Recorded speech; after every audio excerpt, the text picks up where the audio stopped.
Sunday on the Breakfast Club, so it's time for some serious talk.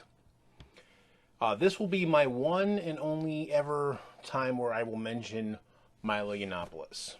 As most of you know by now, Milo Yiannopoulos appeared on Bill Maher's show Friday night.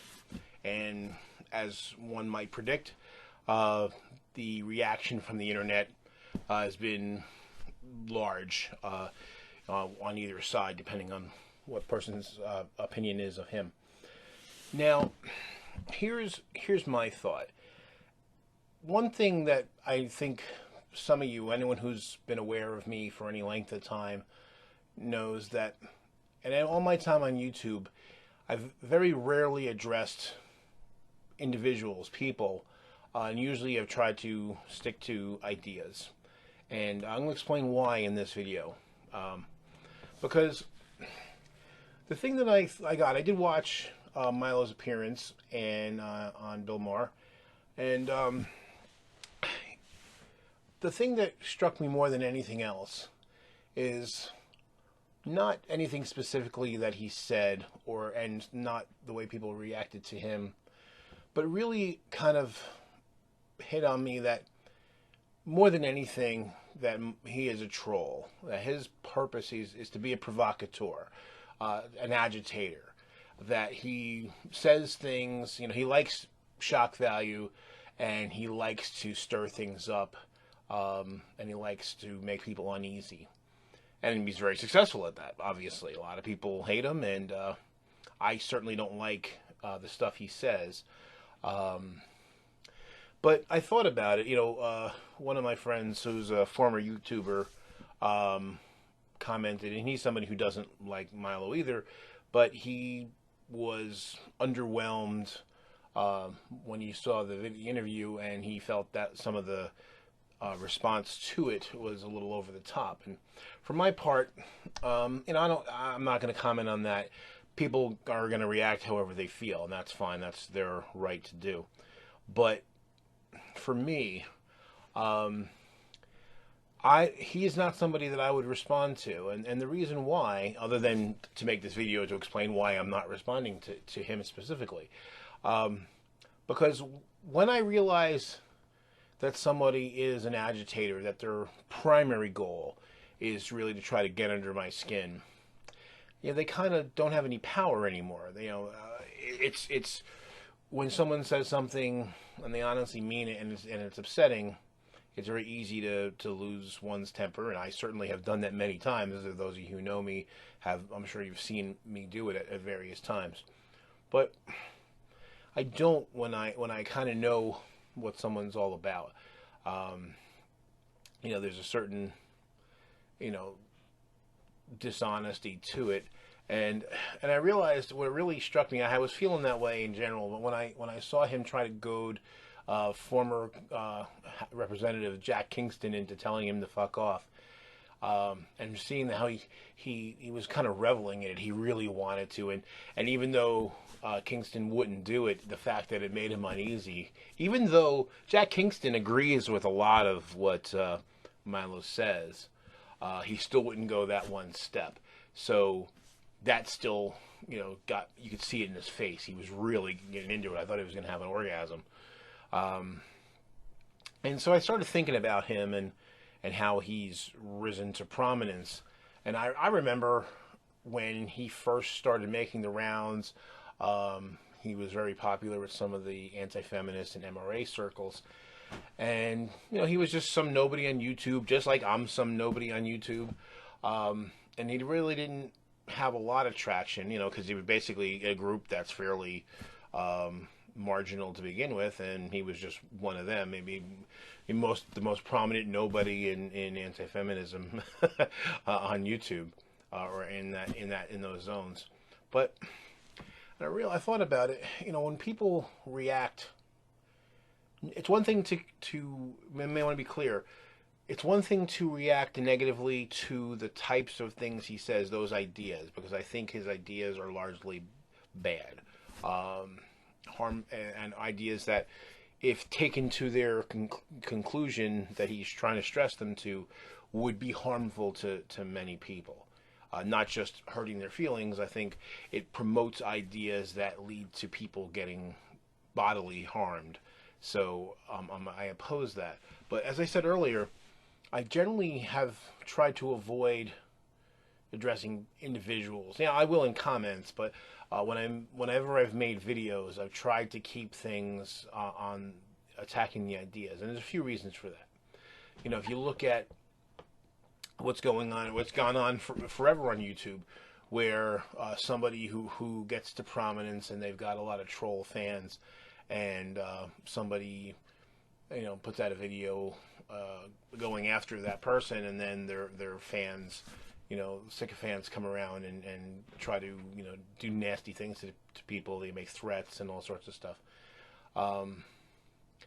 And that's one. And then the other part is that when you make it personal and you go after the person instead of the idea, you kind of make a martyr out of that person, and it tends to have kind of a Streisand effect. It kind of elevates them. Because the irony of it is, Milo goes around and he talks about victim culture and how the far left and so-called SJWs, just kind of wallow in victimhood and all this.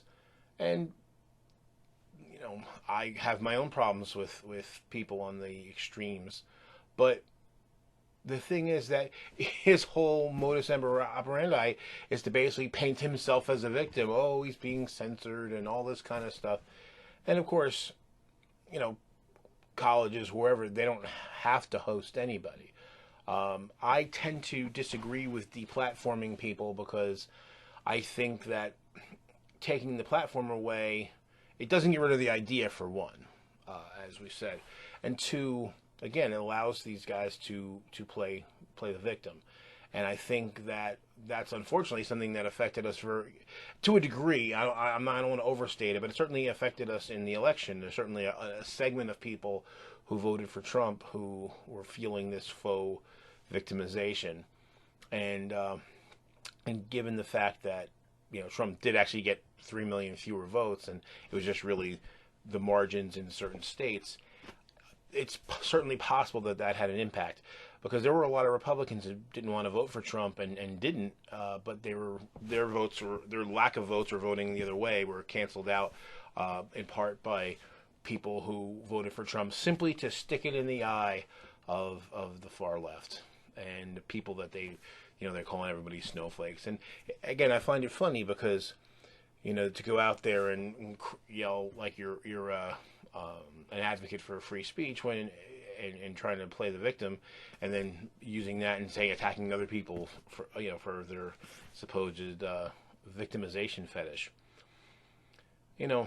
So I wonder how much of his prominence is simply due to the fact that people, everyone got on Twitter and Facebook and YouTube and so forth and shared screen caps of things he said and then posted it to their friends, and then you get these Twitter battles and so forth. I think had he been ignored at the time, I don't think he'd be where he is now. Now, maybe at this point, it might be too late to ignore him. However, as I said, I don't think he has any really sound philosophy. I think he's reading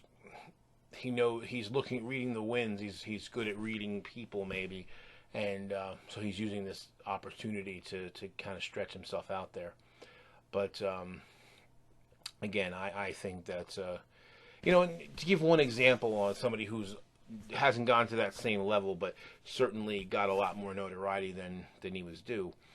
If you're in the atheist, the great debate community, you've probably heard of Jason Burns. Now, I'm not doing this to attack Jason. Jason and I have interacted.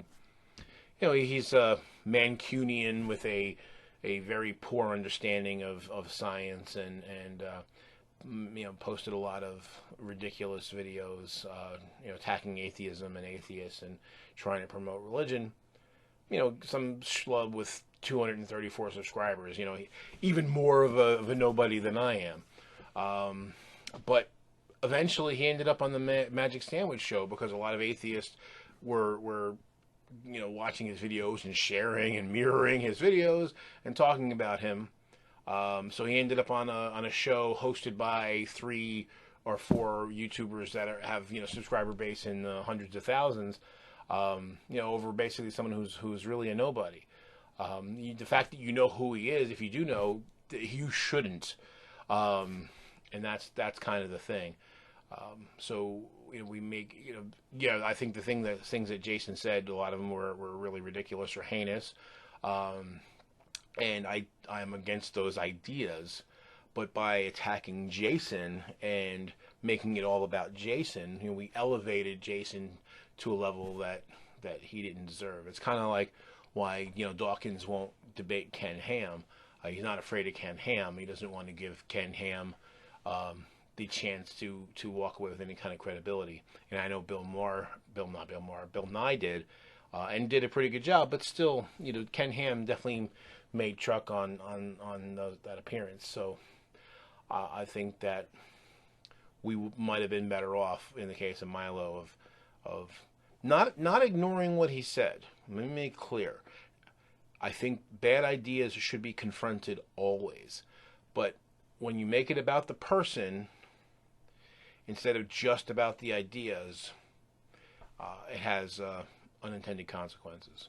So, food for thought, because he won't be around forever. He'll fade, and somebody else, some other troll, will take up his mantle, and maybe, just maybe, we'll get it right that time, and we won't give that person prominence.